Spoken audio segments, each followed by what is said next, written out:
கிறிஸ்துவுக்குள் பிரியமானவர்களே, ஆசீர்வாத வார்த்தை உங்களுக்கு.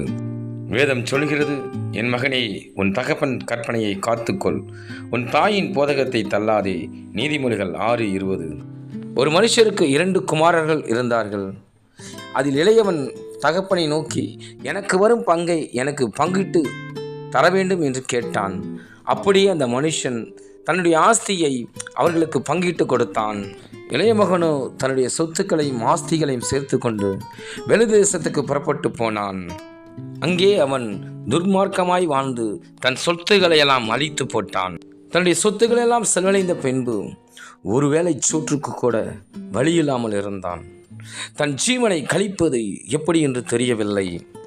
உதாரியாய் சுற்றி கொண்டிருக்கிற வாலிப சகோதரனே, சகோதரியே, உன் தாயின் போதகத்தை தள்ளாதே. உன் தகப்பன் சொல்லை கேள். உன் தாயையும் தகப்பனையும் கனம் பண்ணு. கர்த்தர் உன்னை ஆசீர்வதிப்பாராக. ஆமேன்.